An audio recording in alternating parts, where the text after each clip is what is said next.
పాల బిల్లులు రావడం లేదని మదర్ డైరీ పాల కేంద్రానికి తాళం వేసిన పాడి రైతులు. యాదాద్రి భువనగిరి జిల్లాలో గత 3 నెలలుగా రైతులకు పాల బిల్లులు రావడం లేదని నిరసిస్తూ మోత్కూరులోని మదర్ డైరీ పాల కేంద్రానికి తాళం వేసిన పాడి రైతులట. ఒకసారి చూద్దాం వీడియో.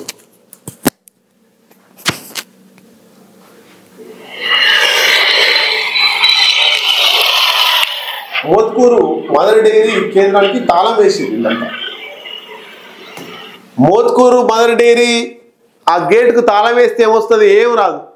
నేను చెప్తున్నా, మదర్ డైరీలో పాలు పోసే ఈ రైతులందరికీ చెప్తున్నా, చైర్మన్ ఇంటికి తాళం వేయర్రి, అప్పుడు దిగొస్తారు. ఆయన తెల్ల అంగి తెల్ల ప్యాంట్ వేసుకున్నందుకు పైసలు వస్తాయి, మంచి కార్లో తిరిగేందుకు పైసలు వస్తాయి. ఆయన వేలు లక్షలు పెట్టి మదర్ డైరీ సొమ్ముతోటి ఫోన్ కొనడానికి పైసలు వస్తాయి, ఆయనకు జీతం వస్తుంది. నెల నెల రోజు రోజుకు 86,000 స్కామ్ చేస్తున్నటువంటిది వాళ్ళు ఆరోపిస్తున్న మాట. మదర్ డైరీ డైరెక్టర్లే ఆరోపిస్తున్నటువంటి మాట.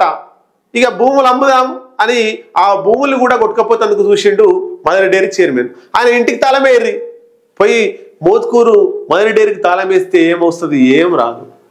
మదర్ డైరీ చైర్మన్ ఇంటికి తాళం వేయర్రి. ఈ మదర్ డైరీ చైర్మన్గా గతంలో ఉన్న వాళ్ళందరూ కూడా మంచిగా నడిపించారు మదర్ డైరీని. ఇప్పుడు నువ్వు రాగానే దరిద్రం పట్టింది కాబట్టి నువ్వు ఉంటావా, లేకపోతే ఈ పాలక వర్గాన్ని కావచ్చు, లేకపోతే ఈ మదర్ డైరీ కావచ్చు మంచి మార్గంలో పయనింపజేస్తావా?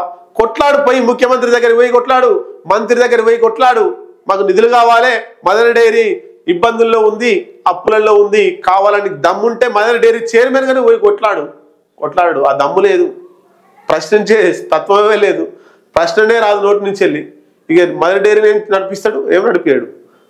కాబట్టి ఉంటే ఉండు, లేకపోతే రాజీనామా చేయి, అంతే తప్ప ఉండి రైతులు ఇబ్బంది పడుతున్నారు, అందులో పనిచేసే వాళ్ళు ఇబ్బంది పడుతున్నారు, అందులో అధికారి కూడా అక్రమాలకు పాల్పడుతున్నాడు, ఆయనకు ప్రమోషన్ల మీద ప్రమోషన్లు వచ్చినాయని చెప్పేసి ఆయన మీద ఆరోపణలు వచ్చినాయి.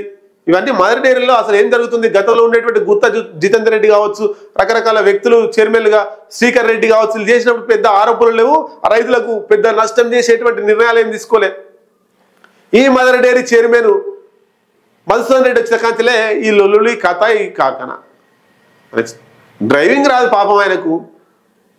అలా ప్రయాణికులను కూసబెట్టిర్రు, బస్ ఎక్కిచ్చి నడుపుకుంటా పో అంటే ఆయన ఇటు గుద్దుకుంటా అటు గుద్దుకుంటా ఇట్లా అట్లా అనుకుంటా పోతుండు.